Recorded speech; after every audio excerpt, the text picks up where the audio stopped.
میں مبلغ بنوں سنتوں کا، خوب چرچا کروں سنتوں کا، کرم بہر خاک مدینہ۔ الحمدللہ رب العالمین والصلاة والسلام علی سید المرسلین، اما بعد فاعوذ باللہ من الشیطان الرجیم، بسم اللہ الرحمن الرحیم۔ الصلاة والسلام علیک یا رسول اللہ وعلی آلک واصحابک یا حبیب اللہ۔ الصلاة والسلام علیک یا نبی اللہ وعلی آلک واصحابک یا نور اللہ۔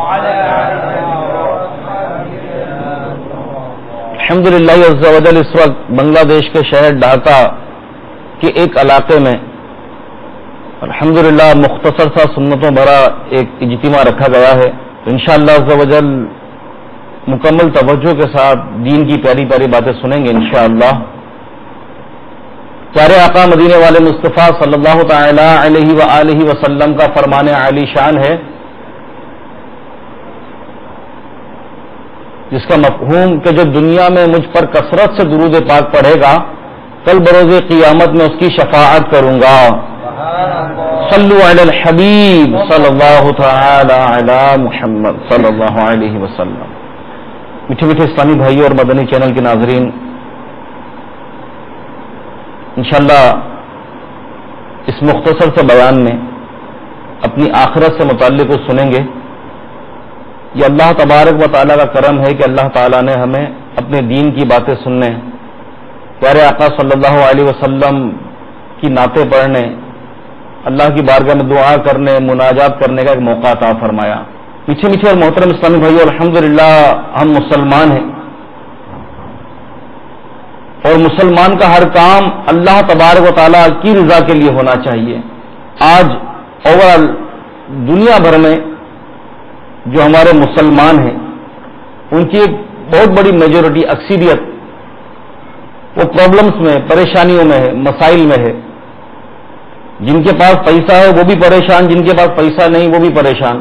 ہم اپنی ان پریشانیوں کا، مصیبتوں کا جو رونا روتے ہیں، اس میں حالات، معاشرہ، فلاں کی وجہ سے نقصان ہو گیا، یہ ہو گیا۔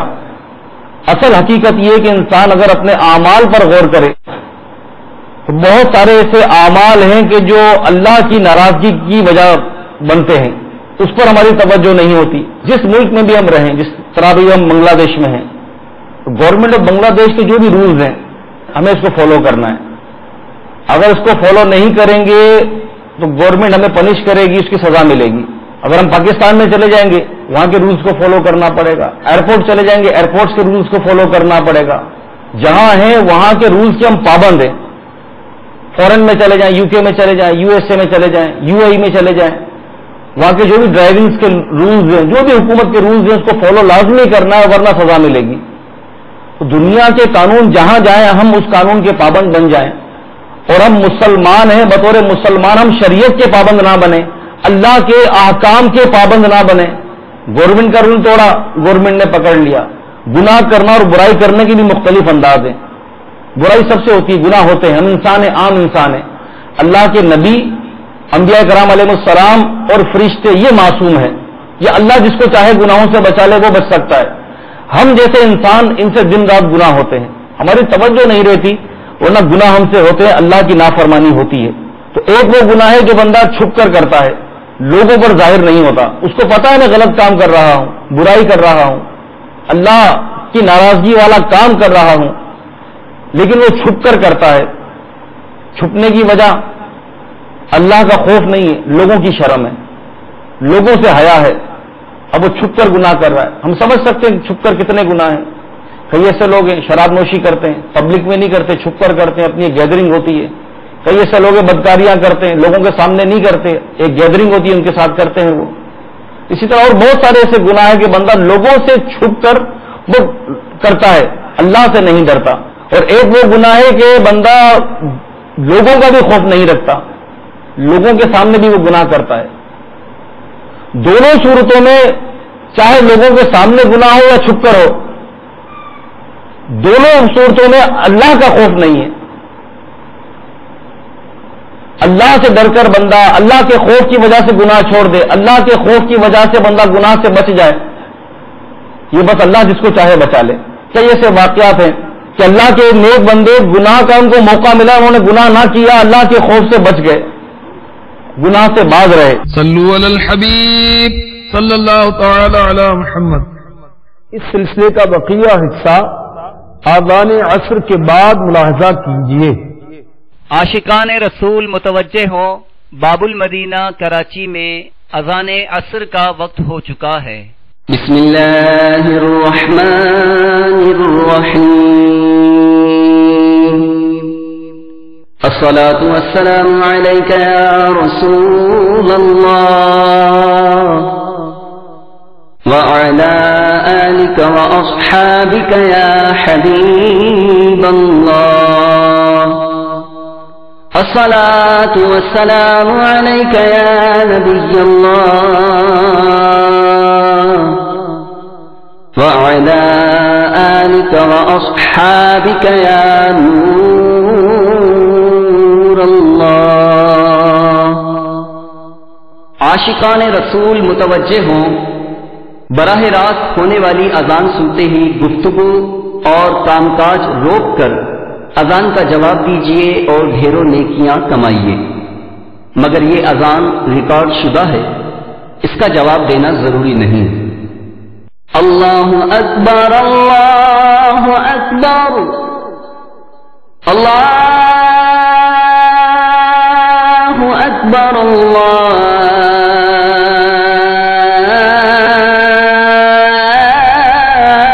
اکبر. اشہد ان لا الہ الا اللہ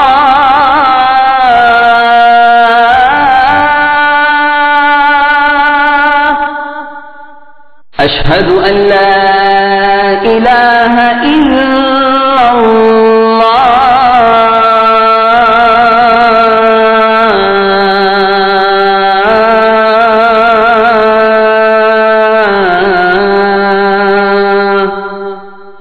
اشہد ان محمد رسول اللہ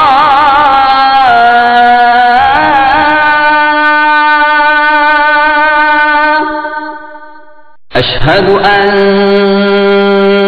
محمد رسول اللہ.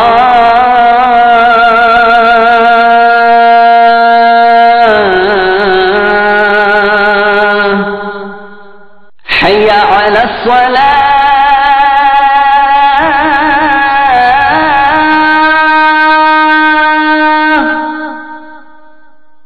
حي على الصلاة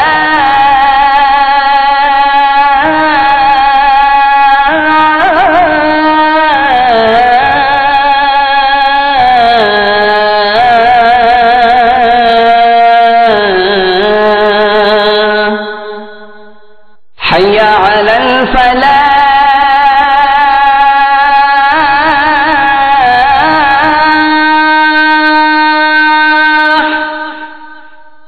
حي على الفلاح.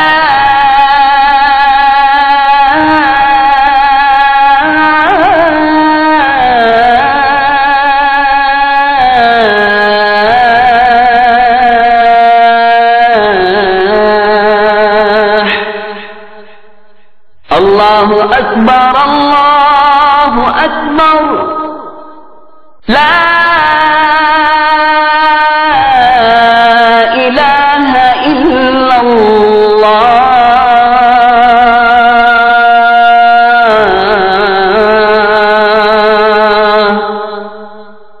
الصلاة والسلام علیک یا رسول اللہ وعلى آلك وأصحابك يا حبيب الله.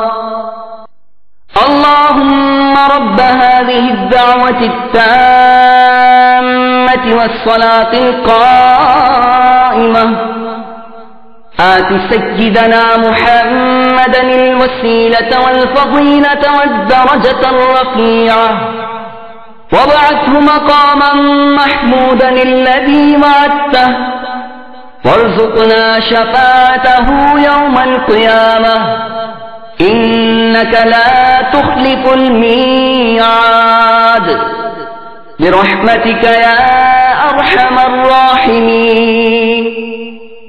الصلاة والسلام عليك يا نبي الله وعلى آلك وأصحابك يا نور الله. صلو علی الحبیب صلی اللہ تعالی علی محمد. سلسلے کا بقیہ حصہ ملاحظہ کیجیے. جب حضرت موسیٰ علیہ السلام کا عصا اژدہا بن کر جادوگروں کے سانپوں کو نکل گیا تو جادوگر سجدے میں گر کر ایمان لے آئے، مگر فرعون اور اس کے ماننے والے اب بھی ایمان قبول نہ کیا، بلکہ فرعون کا کفر اور اس کی سرکشی اور زیادہ بڑھ گئی، اور اس نے بنی اسرائیل کے مومنین اور حضرت موسیٰ علیہ السلام کی دل آزاریاں اور ایذا رسانیاں بھرپور کوشش کے ساتھ شروع کر دی. طرح طرح سے موسیٰ علیہ السلام کو وہ فرعونی ستانے لگے، اور جو بنی اسرائیل کے مومنین تھے ان کو تکلیف دینا شروع کیا، ستانا شروع کیا. جب فرعون اور اس کی قوم کے مظالم سے تنگ آ گئے موسیٰ علیہ السلام، تو اللہ تبارک و تعالیٰ کی بارگاہ میں اس طرح دعا مانگی، یعنی وہ نافرمان قوم تھی، تو موسیٰ علیہ السلام کو بہت ستایا. تو موسیٰ علیہ السلام نے ان کے ظلم و ستم سے تنگ آ کر اللہ کی بارگاہ میں دعا کی. کیا دعا کی؟ 9واں پارہ سورۃ الاعراف آیت نمبر 133. ترجمہ: اے میرے رب، فرعون زمین میں بہت ہی سرکش یعنی نافرمان ہو گیا ہے اور اس کی قوم نے عہد شکنی کی ہے، لہذا تو انہیں ایسے عذابوں میں گرفتار فرما لے جو ان کے لیے سزاوار ہو اور میری قوم اور بعد والوں کے لیے عبرت ہو. یعنی موسیٰ علیہ السلام نے ان کی نافرمانی اور گناہ دیکھ کر بیزار ہو کر ان کے لیے بددعا فرما دی کہ اللہ تو ان پر عذاب بھیج، اور ایسا عذاب ہو کہ میری قوم اور بعد والوں کے لیے بھی عبرت ہو. تو حضرت موسیٰ علیہ السلام کی دعا کے بعد اللہ تعالیٰ نے فرعونیوں پر لگاتار 5 عذابوں کو مسلط فرما دیا. وہ 5 عذاب کیا تھے؟ پہلا عذاب یہ آیا کہ اچانک ایک ابر آیا، یعنی بادل آیا اور ہر طرف اندھیرا چھا گیا. پھر انتہائی زوردار بارش ہونے لگی، یہاں تک کہ طوفان آ گیا اور فرعونیوں کے گھر میں پانی بھر گیا اور وہ اس میں کھڑے رہ گئے اور پانی ان کی گردنوں تک آ گیا. ان میں سے جو بیٹھا وہ ڈوب کر ہلاک ہو گیا، نہ ہل سکتے تھے نہ کوئی کام کر سکتے تھے. ان کی کھیتیاں اور باغات طوفان سے برباد ہو گئے. سنیچر سے سنیچر تک مسلسل 7 روز تک وہ لوگ اسی مصیبت میں مبتلا رہے، اور باوجود یہ کہ بنی اسرائیل کے مکانات فرعونیوں کے گھروں سے ملے ہوئے تھے، مگر بنی اسرائیل کے گھروں میں سیلاب کا پانی نہیں آیا اور وہ نہایت ہی امن و چین کے ساتھ اپنے گھروں میں رہتے تھے. جب فرعونیوں کو اس مصیبت کے برداشت کرنے کی تاب اور طاقت نہ رہی اور وہ بالکل بیزار ہو گئے، عاجز آ گئے، تو ان لوگوں نے حضرت موسیٰ علیہ السلام سے عرض کیا آپ ہمارے لیے دعا فرمائیے کہ یہ مصیبت ٹل جائے تو ہم ایمان لے آئیں گے اور بنی اسرائیل کو آپ کے پاس بھیج دیں گے. چنانچہ حضرت موسیٰ علیہ السلام نے دعا مانگی تو طوفان کی بلا ٹل گئی اور زمین میں ایسی سرسبزی اور شادابی نمودار ہوئی کہ اس سے پہلے کبھی بھی دیکھنے میں نہ آئی تھی. کھیتیاں بہت شاندار ہوئی اور پھلوں کی پیداوار بے شمار ہوئی. یہ دیکھ کر فرعونی کہنے لگے کہ یہ طوفان کا پانی تو ہمارے لیے بہت بڑی نعمت کا سامان تھا. پھر وہ اپنے عہد سے پھر گئے اور ایمان نہیں لائے. پھر سرکشی، نافرمانی، ظلم و عصیاں کی گرم بازاری شروع کر دی. یعنی کیسا عذاب تھا. موسیٰ علیہ السلام نے دعا کی، ان کا عذاب ٹل گیا، لیکن پھر وہ اپنے عہد سے پھر گئے. جب وہ اپنے عہد سے پھر گئے تو 1 مہینے تک تو فرعونی نہایت ہی عافیت سے رہے، لیکن جب ان کا کفر و تکبر اور ظلم و ستم پھر بڑھنے لگا، نافرمانیاں پھر بڑھنے لگی، تو اللہ تعالیٰ نے اپنے قہر و عذاب کو ٹڈیوں کی شکل میں بھیج دیا کہ چاروں طرف سے ٹڈیوں کے جھنڈ آ گئے جو ان کی کھیتیوں اور باغوں کو یہاں تک کہ ان کے مکانوں کی لکڑیاں تک کھا گئے. فرعونیوں کے گھروں میں یہ ٹڈیاں بھر گئیں جس سے ان کا سانس لینا مشکل ہو گیا. مگر بنی اسرائیل کے مومنین کے کھیت اور باغ اور مکانات ان ٹڈیوں کی یلغار سے بالکل محفوظ رہے. یہ دیکھ کر فرعونیوں کو بڑی عبرت ہوئی اور آخر اس عذاب سے تنگ آ کر پھر حضرت موسیٰ علیہ السلام کی آگے عہد کیا کہ آپ اس عذاب کے دفاع ہونے کے لیے دعا فرما دیں تو ہم ضرور ایمان لائیں گے اور بنی اسرائیل پر کوئی ظلم و ستم نہ کریں گے. چنانچہ آپ کی دعا سے 7ویں دن بھی یہ عذاب ٹل گیا اور یہ لوگ پھر 1 ماہ تک نہایت ہی آرام و راحت میں رہے. لیکن پھر عہد شکنی کی اور ایمان نہیں لائے. ان لوگوں کے کفر اور نافرمانی میں پھر اضافہ ہونے لگا. حضرت موسیٰ علیہ السلام اور مومنین کو ایذائیں دینے لگے اور کہنے لگے ہماری کھیتیاں جو بچ گئیں، پھل جو بچ گئے، یہ ہمارے لیے کافی ہیں، ہم اپنا دین چھوڑ کر ایمان نہیں لائیں گے. پھر وہ نافرمانیاں کرنے لگے، پھر گناہ کرنے لگے. 1 مہینے تک تو وہ سکون سے رہے، لیکن پھر اللہ کا عذاب دوبارہ ان پر آیا کہ یہ ایک چھوٹا سا کیڑا تھا جو کھیتوں کی تیار فصلوں کو چٹ کر گیا اور ان کے کپڑوں میں گھس کر ان کے چمڑوں کو کاٹ کاٹ کر انہیں مرغے بسمل کی طرح تڑپانے لگا، یہاں تک کہ ان کے سر کے بالوں، داڑھی، مونچھوں، بھووں، پلکوں کو بھی چاٹ چاٹ کر اور چہروں کو کاٹ کاٹ کر انہیں چیچک زدہ بنا دیا. یہ کیڑے ان کے کھانوں، پانیوں اور برتنوں میں گھس جاتے جس سے یہ لوگ نہ کچھ کھا سکتے تھے، نہ پی سکتے تھے، نہ لمحہ بھر کے لیے سو سکتے تھے. یہاں تک کہ 1 ہفتے میں اس قہر آسمانی و بلائے ناگہانی سے بل بلا کر یہ لوگ پھر چیخ اٹھ پڑے اور پھر موسیٰ علیہ السلام کے حضور حاضر ہو کر دعا کی درخواست کرنے لگے اور ایمان لانے کا عہد دینے لگے. چنانچہ آپ نے ان لوگوں کی بے قراری اور گریہ وزاری پر رحم کھا کر پھر دعا کر دی اور یہ عذاب بھی چلا گیا.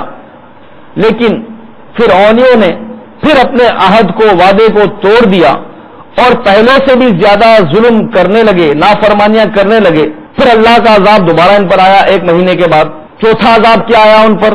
ان فرعونیوں کی بستیوں اور ان کے گھروں میں اچانک بے شمار مینڈک پیدا ہو گئے اور ان ظالموں کا یہ حال ہو گیا جو آدمی جہاں بھی بیٹھتا اس کی مجلس میں ہزاروں مینڈک بھر جاتے. کوئی آدمی بات کرنے یا کھانے کے لیے منہ کھولتا تو اس کے منہ میں مینڈک گھس جاتے. ہانڈیوں میں مینڈک، ان کے جسموں پر سینکڑوں مینڈک سوار رہتے. اٹھنے، بیٹھنے، لیٹنے، کسی بھی حالت میں ان کو اس سے نجات نہ ملتی تھی. اس عذاب سے فرعونی رو پڑے اور پھر روتے گڑ گڑاتے موسیٰ علیہ السلام کی بارگاہ میں دعا کی بھیک مانگنے کے لیے آئے اور بڑی بڑی قسمیں کھا کر عہد و پیمان کرنے لگے کہ اب ہم ضرور ایمان لے آئیں گے اور اب مومنین کو اب تکلیف نہیں دیں گے، نیکیاں کریں گے، ایمان لے آئیں گے. چنانچہ حضرت موسیٰ علیہ السلام کی دعا سے 7ویں دن یہ عذاب بھی اٹھا لیا گیا. مگر یہ مردود قوم راحت ملتے ہی، آسانی ملتے ہی، چین اور سکون ملتے ہی پھر اپنا وعدہ توڑ کر پہلے والی خبیث حرکتوں میں مشغول ہو جاتی، پھر گناہ کرنے لگتی. پھر یہ قوم نافرمانیاں کرنے لگتی اور مومنین کو ستانے لگتی، موسیٰ علیہ السلام کی توہین اور بیعت بھی کرنے لگتی. پھر ان پر 5واں عذاب آیا. 5واں عذاب ان پر خون کا آیا. کس طرح کہ ایک دم بالکل اچانک ان لوگوں کے تمام کنویں، نہروں کا پانی خون ہو گیا. تو ان لوگوں نے فرعون سے، یعنی فرعون کو مانتے تھے، فرعون کی پوجا کرتے تھے، اس کو اپنا خدا مانتے تھے معاذ اللہ. تو یہ لوگ فرعون کے پاس گئے اور فرعون سے فریاد کی تو اس سرکش و نافرمان فرعون نے کہا کہ یہ کچھ بھی نہیں، یہ تو موسیٰ علیہ السلام کی معاذ اللہ جادوگری اور نظر بندی ہے. یہ سن کر فرعونیوں نے کہا یہ کیسی اور کہاں کی نظر بندی ہے کہ ہمارے کھانے پینے کے برتن خون سے بھرے پڑے ہیں اور مومنین ان کے کھانے پینے کے برتن میں تو خون نہیں بھرا اور ہمارے کھانے پینے کے برتن میں خون بھر گیا. تو فرعون نے حکم دیا کہ ایسا کرو، اے فرعونیوں، اپنی قوم کو کہا کہ تم مومنین کے ساتھ ایک ہی برتن سے پانی نکالو، مگر خدا کی شان کہ جب مومنین اسی برتن سے پانی نکالتے تو پانی نہایت ہی صاف و شفاف اور شیریں پانی نکلتا، اور جب فرعونی اس برتن سے پانی نکالتے تو تازہ خالص خون نکلتا تھا، یہاں تک کہ فرعونی لوگ پیاس سے بے قرار ہو کر مومنین کے پاس آئے اور التجا کرنے لگے کہ ہم پیاس کی شدت سے نڈھال ہو گئے، ہم پر رحم کرو، ایسا کرتے ہیں کہ ہم دونوں ایک ہی برتن سے ایک ہی ساتھ منہ لگا کر پیئیں گے تو شاید ہمارے منہ میں کچھ پانی چلا جائے۔ مگر خدا کی قدرت کا عجیب منظر تھا کہ جب وہ کافر اسی برتن سے منہ لگاتا اور مومن بھی اس برتن سے منہ لگاتا اور دونوں پانی پیتے، مگر مومنین کے منہ میں جو پانی جاتا وہ خالص پانی ہوتا اور فرعونی کے منہ میں جو پانی جاتا وہ تازہ خون ہوتا۔ مجبور ہو کر فرعون اور فرعونی لوگ گھاس اور درختوں کی جڑیں اور چھالیں چبا چبا کر چوستے تھے، مگر خدا کی قدرت دیکھیے اللہ کا کیسا ان پر عذاب تھا کہ وہ بھی جب ان کے منہ میں جاتا، جب اس کی رطوبت وہ چوستے، اس کا لکوڈ چوستے تو ان کے منہ میں جا کر وہ خون بن جاتا۔ الغرض فرعونیوں نے پھر گڑ گڑا کر موسیٰ علیہ السلام کی بارگاہ میں فریاد کی تو پھر پیغمبرانہ رحم و کرم فرما کر ان لوگوں کے لیے دعائے خیر فرما دی۔ 7ویں دن اس خونی عذاب کا سایہ بھی ان کے سروں سے اٹھ گیا، یہ عذاب بھی چلا گیا۔ الغرض ان نافرمانوں پر مسلسل 5 عذاب آتے رہے اور ہر عذاب 7ویں دن موسیٰ علیہ السلام کی دعا سے چلا جاتا، ہر 2 عذابوں کے درمیان 1 مہینے کا فاصلہ ہوتا، مگر فرعون اور فرعونیوں کے دلوں پر ایسی سختی اور بدبختی کی ایسی مہر لگ چکی تھی کہ پھر بھی وہ ایمان نہیں لائے اور اپنے کفر پر اڑے رہے، ہر مرتبہ اپنا عہد توڑتے رہے، یہاں تک کہ اللہ تعالیٰ کا قہر و غضب آخری عذاب بن کر ان پر آیا اور فرعون اور اس کی ساری قوم دریائے نیل میں غرق ہو کر ہلاک و برباد ہو گئے، اور ہمیشہ کے لیے خدا کی دنیا ان عہد شکلوں، مردودوں، نافرمانوں اور گناہ گاروں سے پاک و صاف ہو گئی، اور یہ لوگ دنیا سے اس طرح نیست و نابود کر دیے گئے کہ روئے زمین پر ان کی قبروں کا نشان تک بھی باقی نہ رہا۔ یعنی میٹھے میٹھے اسلامی بھائی اور مدنی چینل کے ناظرین، یہ کوئی عام کسی بک سے کوئی اسٹوری، کوئی کہانی نہیں لی ہے، یہ سچا قرآنی واقعہ ہے کہ کس طرح ان پر عذاب آیا۔ آج ہم بھی گناہ کرتے ہیں، یہ لوگ اللہ کی نافرمانی کرتے تھے، ان پر عذاب آ جاتا تھا۔ آج ہم بھی اللہ کی نافرمانی کرتے ہیں، نہ ہمارے چہرے بدلتے ہیں، نہ ہم پر پتھر برستے ہیں، نہ ہمیں زمین میں دھسایا جاتا ہے۔ اللہ نے نماز کا حکم دیا، ہم نماز نہیں پڑھتے، کچھ بھی نہیں ہوتا، وہی پیٹ بھر کر کھاتے ہیں، رزق میں ظاہری طور پر کوئی کمی نہیں آتی۔ اللہ کے حرام کردہ کام کرتے ہیں، کچھ بھی نہیں ہوتا، ہم پر ہمارے برتنوں میں تو خون نہیں نکلتا، ہم پر تو یہ مینڈک آ کے اس طرح ہمارے منہ میں نہیں چلے جاتے، ہمارا تو پانی بند نہیں کر دیا جاتا، تو ایسا کیوں؟ یعنی ان پر ہی عذاب آ گیا اور ہم پر ہی عذاب نہ آیا، یا ہم عذاب سے محفوظ ہیں؟ اس کی کیا وجہ ہے؟ اس کی ایک بہت بڑی وجہ پیارے آقا صلی اللہ علیہ وسلم کی دعا ہے جو امت کے حق میں آقا علیہ الصلوۃ والسلام کیا کرتے تھے، اور یہ بھی دعا کیا کرتے تھے، اے اللہ میری امت کا معاملہ میرے سپرد کر دے اور میری امت پر کوئی ایسا عذاب نہ آئے کہ میری امت تباہ و برباد ہو جائے۔ میرے میٹھے میٹھے اسلامی بھائی اور مدنی چینل کے ناظرین، اس واقعات سے یہ سبق ملتا ہے کہ عہد شکنی اور اللہ کے نبیوں کی توہین کتنا بڑا جرم ہے۔ اس کی وجہ سے فرعونیوں پر بار بار عذاب مختلف طریقوں سے آیا، یہاں تک کہ آخر میں وہ دریا میں غرق کر دیے گئے، دنیا سے فنا کر دیے گئے۔ لہذا ہر مسلمان کو گناہوں سے بچنا چاہیے، عہد شکنی سے بچنا چاہیے، اللہ کی نافرمانی سے بچنا چاہیے، کہیں ان گناہوں کی نحوستوں سے کہیں ہم پر بھی اللہ کا کوئی عذاب نہ آ جائے۔ حضرت موسیٰ علیہ السلام کا صبر و تحمل اور ان کی نرم دلی بے شک انتہا کو پہنچی ہوئی تھی کہ بار بار وہ وعدہ خلافی کرتے، نافرمانیاں کرتے، پریشان کرتے، لیکن پھر بھی ان پر رحم کھا کر اور عذاب کو دور کرنے کی دعا فرما دیا کرتے تھے، لیکن وہ قوم کبھی بھی نافرمانیوں سے باز نہ آتی اور آخر کار تباہ و برباد کر دیے گئے۔ تو میرے میٹھے میٹھے اور محترم اسلامی بھائیوں، اگر ہم نے بھی اللہ کی نافرمانی نہ چھوڑی، گناہ نہ چھوڑے، چلیں دنیا میں تو ظاہری طور پر نہیں ہوتا کچھ کہ مرنے کے بعد ہمیں اپنے کیے کا حساب و کتاب دینا پڑے گا، تو دعوت اسلامی کا پیارا پیارا ماحول ہمیں یہی سکھاتا ہے کہ ہم اپنے آپ کو چینج کریں. ٹھیک ہے دنیا اب ہماری بھی دنیا گزر رہی ہے نا, ماشاءاللہ بچے ہیں, گھر ہے, سب کچھ ہے, تو ہماری نیکیاں کام آنی ہیں جو آخرت میں ہمارے ساتھ جائیں گی, قبر میں ساتھ جائیں گی.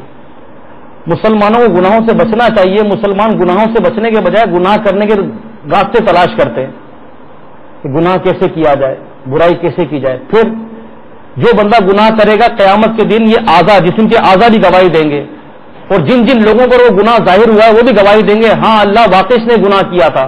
ہم گناہ کرتے ہیں, برائی کرتے ہیں, پھر دوسروں کو بتاتے ہیں کہ یار میں نے یہ کیا, یہ والا گناہ کیا تھا, تو وہ لوگ سب گواہی دیں گے قیامت کے دن کہ اللہ واقعی گناہ گار تھا, بدکار تھا. تو میرے میٹھے میٹھے اسلامی بھائی اور مدنی چینل کے ناظرین, ایک شخص کا انتقال ہونے لگا تو اس کے پاس اس کی ماں باپ, اس کی بیوی بچے, بہن بھائی سب رو رہے تھے.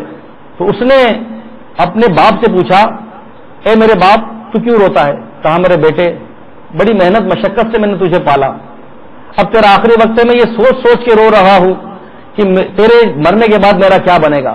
میں نے سوچا تھا کہ تو میرے بڑھاپے کا سہارا ہے, تو مجھ سے پہلے جانے والا ہے, تجھ پر نزا کا عالم طاری ہے, تو مر جائے گا, اب میرا بڑھاپے کا سہارا کون بنے گا؟ ماں سے پوچھا, ماں تو کیوں روتی ہے؟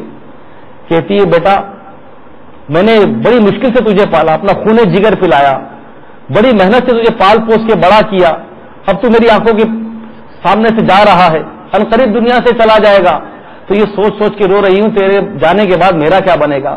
پھر بیوی سے پوچھا تو کیوں روتی ہے؟ کہا میرے سرتاج آپ ہی تو میرا سہارا ہے, آپ ہی تو میرے سب کچھ ہیں, آپ ہی تو میرے دکھ درد کے ساتھی ہیں, میں یہ سوچ سوچ کے رو رہی ہوں, عنقریب جس طرح کا آپ پر یہ حالت طاری ہے, عنقریب آپ دنیا سے چلے جائیں گے, میں بیوہ ہو جاؤں گی, میرے بچے یتیم ہو جائیں گے, کون ہمارے سروں پر ہاتھ رکھے گا. بس یہ میں سوچ سوچ کے رو رہی ہوں. بچوں سے پوچھا اے میرے بچوں تم کیوں روتے ہو؟ بچے رو رو کر کہنے لگے ابا جان آپ ابھی دنیا سے چلے جائیں گے, ہم یتیم ہو جائیں گے, یتیمی کا سایہ ہمارے سروں پر آ جائے گا اور ہم لاوارث ہو جائیں گے, کوئی ہم پر ہاتھ رکھنے والا نہیں ہوگا. کہ جس کا باپ دنیا سے چلا جاتا ہے اس کی اولاد ایک تعداد میں بکھر جاتی ہے. ہم یہ سوچ سوچ کے رو رہے ہیں ہمارا کیا بنے گا. پھر وہ شخص رونے لگا, زاروں قطار رونے لگا. پھر سب نے پوچھا کہ تم کیوں روتے ہو, کیا موت کی تکلیف سے رو رہے ہو؟ بولا نہیں, میں تو یہ سوچ سوچ کے رو رہا ہوں کہ میری ماں, میرا باپ, میری بیوی, میرے بچے, یہ جتنے بھی لوگ رو رہے ہیں مجھے دیکھ کر, ان میں سے ایک بھی شخص میرے لیے نہیں رو رہا, سب اپنی دنیا کے لیے رو رہے ہیں. یعنی مجھ سے جو ان کو دنیا کا نفع ملتا, میرے باپ کو جو کمائی ملتی, نوٹ ملتے, میرا باپ اپنی دنیا کے لیے رو رہا ہے, میری ماں اپنی دنیا کے لیے رو رہی ہے کہ مجھ سے دنیا کا نفع ختم ہو جائے گا, میری بیوی وہ بیوہ ہوگی, اس کی دنیا کیسے گزرے گی, وہ یہ سوچ سوچ کے رو رہی ہے, میرے بچے یتیم ہو جائیں گے, وہ یہ سوچ سوچ کے رو رہے ہیں کہ ہم پر ہاتھ سر پر کون رکھے گا. ارے کوئی شخص مجھ سے مخلص نہیں ہے, کوئی مجھ سے سچی محبت کرنے والا نہیں ہے کہ عنقریب میں مرنے والا ہوں, ملک الموت علیہ السلام کا سامنا کرنے والا ہوں, عنقریب مجھے کفن پہنایا جائے گا, عنقریب مجھے تختہ غسل پر لٹایا جائے گا, لوگ مجھے ڈھولے میں لٹائیں گے, میرا نماز جنازہ پڑھایا جائے گا, لوگ مجھے کاندھوں پر سوار کر کے اس سنسان ویران قبرستان کی طرف جائیں گے کہ جہاں رات کے اندھیرے میں جاتے ہوئے مجھے وحشت ہوتی تھی, ڈر لگتا تھا, قبرستان کے نام سے مجھے وحشت ہوتی تھی.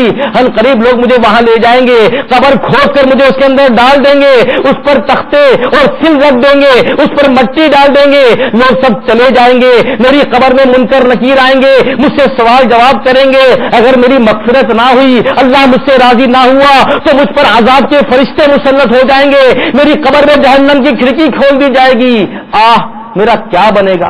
میں اتنے طویل سفر پر جانے والا ہوں, میں اتنے طویل سفر پر دنیا سے جانے والا ہوں, دنیا کا کوئی مال, کوئی پیسہ, میرا کوئی لباس, میرا بینک بیلنس, میرا محنت سے بنایا ہوا مکان, میری اولاد, میرے بیوی بچے, میرے کوئی کام نہیں آئیں گے.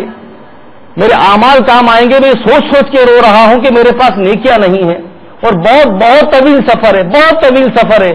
میں اکیلا, یہاں تو دنیا میں لوگ میری مدد کرتے ہیں, میں لوگوں کو مدد کے لیے پکار لیتا ہوں, ان سے تعاون لے لیتا ہوں.